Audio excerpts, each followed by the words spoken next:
Hi friends, welcome to vanilla's corner. ఈరోజు వీడియోలో చాలా టేస్టీ అండ్ క్రిస్పీగా ఉండే గారెలు ఎలా చేయాలో చూద్దాం. పప్పు నానబెట్టడం, రుబ్బటం అవేమీ లేకుండా ఎప్పుడు కావాలంటే అప్పుడు ఈజీగా ఇలా ఇన్స్టెంట్గా రెడీ చేసుకోవచ్చు. టేస్ట్ చాలా బాగుంటాయండి. చాలా ఈజీగా చేయొచ్చు. ఎలా చేయాలో చూద్దామా మరి? ఒక కప్పు బియ్యపిండిని తీసుకోండి. ఇది పొడి బియ్యపిండి అయినా తడి బియ్యపిండి అయినా పర్వాలేదు. మనకి మార్కెట్లో కూడా ఉంటాయి కదా. ఇలా ఒక కప్పు బియ్యపిండిని యాడ్ చేసుకోవాలి. ఒక కప్పు పెరుగుని తీసుకోండి. మనం ఏ కప్పుతో అయితే బియ్యపిండి తీసుకుంటామో అదే కప్పుతో ఒక కప్పు పెరుగుని ఇలా పిండిలో యాడ్ చేసుకోవాలి. ఒక కప్పు వాటర్ని కూడా మనం ఒక కప్ తీసుకోవాలి. ఇక్కడ అన్నీ మనం ఈక్వల్ మెజర్మెంట్స్లో తీసుకోవాలి. పావు టీ స్పూన్ జీలకర్ర పౌడర్ని యాడ్ చేసుకోండి, లేదా డైరెక్ట్గా జీలకర్రని కూడా యాడ్ చేసుకోవచ్చు. 1 టీ స్పూన్ సన్నగా తురిమిన అల్లం తురుమును కూడా వేసుకోవాలి. సన్నగా తురిమిన పచ్చిమిర్చి, రుచికి సరిపడా సాల్ట్ యాడ్ చేసుకుని అంతా కలిసేటట్టుగా ఈ విధంగా బాగా కలుపుకోవాలి. ఎక్కడ మనకి ఉండలు లేకుండా అంతా కలిసేటట్టుగా బాగా కలుపుకోవాలి. ఇప్పుడు దీన్ని స్టవ్ మీద పెట్టుకుని లో ఫ్లేమ్లో ఇలా కలుపుతూ ఉండాలి. మనం పెట్టిన దగ్గర నుంచి అది గట్టిపడి దగ్గరికి వచ్చేదాకా కంటిన్యూస్గా కలుపుతూనే ఉండాలండి. లేకపోతే మనకి ఉండలు కట్టేస్తుంది. చూడండి, కొంచెం దగ్గరికి వచ్చింది. ఈ విధంగా ప్యాన్ నుండి సపరేట్ అయ్యేదాకా కలుపుకుంటూనే ఉండాలి. మనకి ఇప్పుడు ఇది మొత్తం ప్యాన్ నుండి సపరేట్ అయిపోయి దగ్గరికి వచ్చేసింది. ఇప్పుడు స్టవ్ ఆఫ్ చేసేసుకుని దీన్ని ఒక ప్లేట్లోకి తీసుకుందాం. ఇప్పుడు ఇది వేడిగా ఉంటుంది కదా, కలుపుకునేప్పుడు చేయి కాలుతుంది. దీన్ని పక్కన పెట్టేసుకుందాం. ఇది చల్లారే లోపల మనం పచ్చడిని రెడీ చేసుకుందాం. ఒక ప్యాన్ పెట్టుకుని 1 టేబుల్ స్పూన్ ఆయిల్ని యాడ్ చేసుకోండి. ఆయిల్ హీట్ అయ్యాక 1 టీ స్పూన్ పచ్చిశనగపప్పు, 1 టీ స్పూన్ మినప్పప్పు యాడ్ చేసుకుని లో ఫ్లేమ్లో ఇవన్నీ దోరగా వేగేంత వరకు ఇలా కలుపుకుంటూ వేగించుకోవాలి. ఇవి బాగా వేగిపోయినాయి కదా. ఇప్పుడు ఇందులో మీడియం సైజ్ 2 టమాటాలను తీసుకుని ఇలా ముక్కలుగా కట్ చేసుకుని యాడ్ చేసుకోండి. పెద్దదైతే ఒక టమాటా సరిపోతుంది.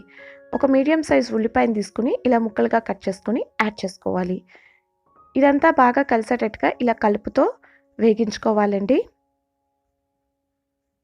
2 వెల్లుల్లి రెబ్బలు, చిన్న అల్లం ముక్క.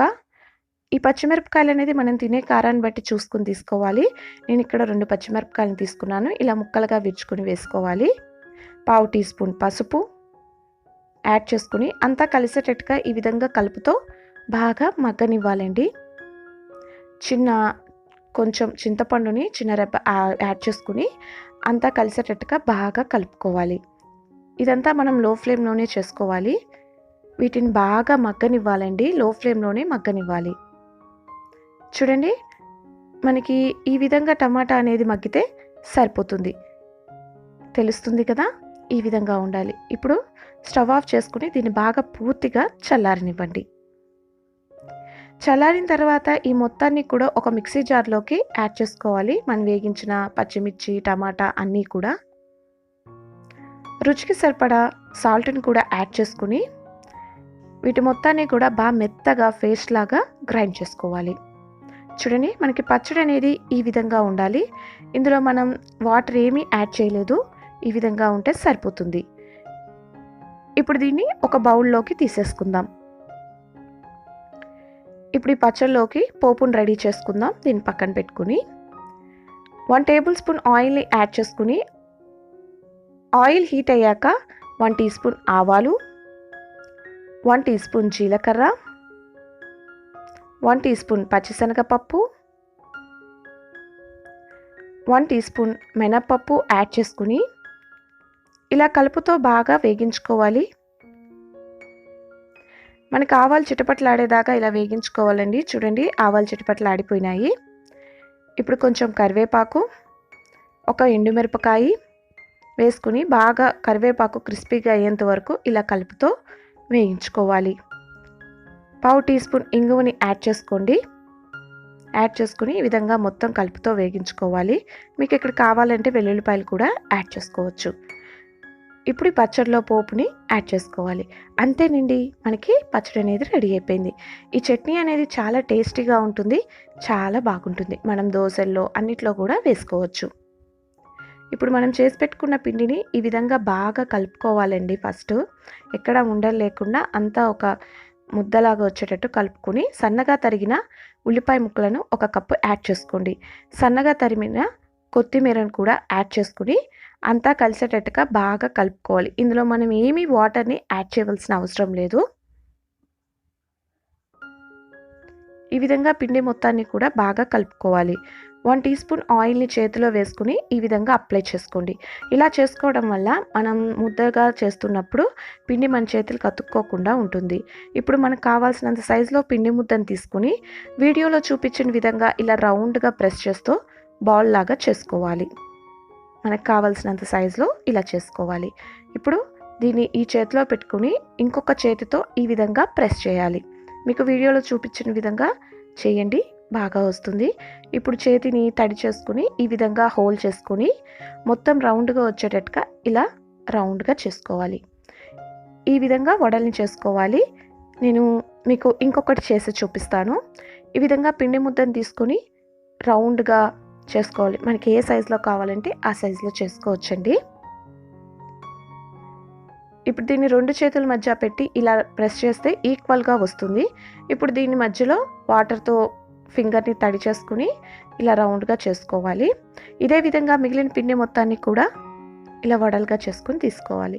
ఆయిల్ హీట్ అయ్యాక లో ఫ్లేమ్లో పెట్టుకుని మనం చేసుకున్న ఈ వడల్ని ఒక్కొక్కటిగా ఆయిల్లో వేసుకోవాలి.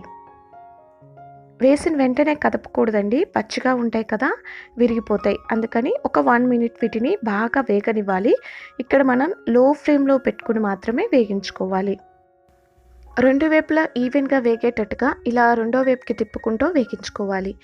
ఈ కలర్లోకి వచ్చిన తర్వాత ఇప్పుడు మనం లో టు మీడియం ఫ్లేమ్ని అడ్జస్ట్ చేసుకుని మంచి గోల్డెన్ బ్రౌన్ కలర్ వచ్చేదాకా వేగించుకోవాలి.